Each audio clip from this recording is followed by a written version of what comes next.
Assalamualaikum warahmatullahi wabarakatuh. Sejak dakwah secara terang-terangan dilakukan oleh Rasulullah dan para sahabat, kaum Quraisy tidak tinggal diam. Mereka terus berupaya mencari cara agar bisa menghentikan laju dakwah Nabi Muhammad SAW. Mereka bahkan menimpakan siksaan kepada para sahabat yang sudah memeluk Islam, termasuk kepada keluarga Ummu Salamah. Melihat semua itu, Rasulullah SAW memerintahkan agar sahabat berhijrah ke Madinah. Berikut kisah perjuangan Ummu Salamah untuk melakukan hijrah ke Madinah yang kami kutip dari buku biografi Ummahatul Mukminin karya Syekh Mahmud Al-Misri.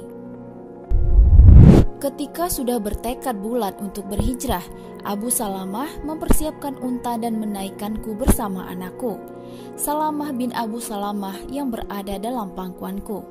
Setelah itu, Abu Salamah berlalu menggiring unta. Namun saat sejumlah orang dari Bani Mughirah melihat, mereka menghampiri Abu Salamah lalu mereka berkata, "Engkau silahkan saja pergi, namun bagaimana dengan wanita kabilah kami ini? Atas dasar apa kami membiarkanmu pergi meninggalkan negeri ini bersamanya?" Ummu Salamah berkata, "Mereka lalu meraih tali kekang unta dari tangan Abu Salamah dan membawaku. Karena kejadian ini, Bani Abdul Asad, kabilah Abu Salamah marah. Mereka berkata, 'Demi Allah, kami tidak akan membiarkan anak kami bersamanya kalau mereka merebutnya secara paksa dari kaum kami.'" Ummu Salamah berkata, lalu mereka mengambil paksa anak Abu Salamah sampai mereka melepas tangannya. Bani Abdul Asad akhirnya membawanya pergi, lalu Abu Salamah, suamiku, berhijrah ke Madinah seorang diri. Aku pun dipisahkan antara anak dan suamiku.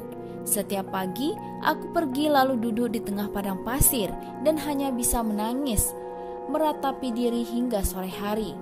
Begitulah yang terus aku lakukan setiap hari hingga selama setahun. Akhirnya seorang kerabat pamanku, salah seorang Bani Mughirah, melihat kondisiku. Ia pun merasa iba.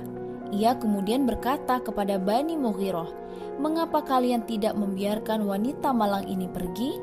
Kalian telah memisahkannya dari suami dan anaknya."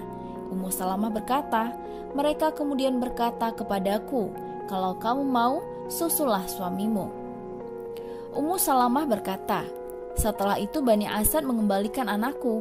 Aku mempersiapkan unta, membawa anakku dan menggendongnya. Lalu setelah itu, aku pergi untuk menyusul suamiku di Madinah. Tak seorang pun menyertaiku. Baru setelah tiba di Tan'im, aku bertemu dengan Utsman bin Talhah bin Abu Talhah." Utsman bertanya, "Engkau mau pergi kemana, putri Abu Umayyah?"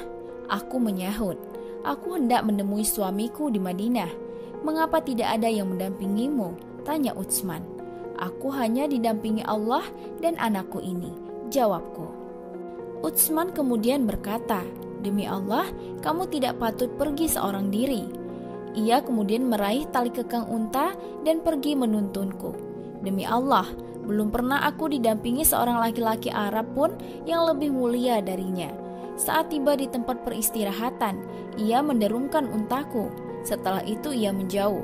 Setelah aku turun dari unta, ia meraih untaku, menurunkan seluruh barang-barangku. Lalu ia ikatkan di sebuah pohon. Setelah itu, ia menjauh ke pohon lain dan berbaring di bawah naungannya. Saat hendak meneruskan perjalanan, Utsman menghampiri untaku. Ia dekatkan ke arahku. Setelah itu, ia menjauh dan berkata, "Silahkan naik." Setelah aku naik dengan benar di atas unta, Utsman mendekat dan meraih tali kekang unta, lalu menuntunku hingga tiba di tempat peristirahatan berikutnya. Itulah yang terus dilakukan Utsman hingga ia mengantarku sampai ke Madinah. Setelah Utsman melihat perkampungan Bani Amr bin Auf di Kuba, ia berkata, "Di desa itulah suamimu tinggal. Silahkan masuk ke sana dengan berkah Allah." Utsman kemudian balik lagi ke Mekah. Ummu Salamah berkata, Aku tidak mengetahui satupun keluarga dalam Islam yang mendapatkan ujian seperti yang dihadapi keluarga Abu Salamah. Dan belum pernah aku melihat seorang kawan pun yang lebih mulia dari Utsman bin Talhah. Semoga Allah merahmati mereka, para sahabat Nabi Muhammad SAW yang telah berjuang menegakkan Islam. Wallahu a'lam bishawab. Wassalamualaikum warahmatullahi wabarakatuh.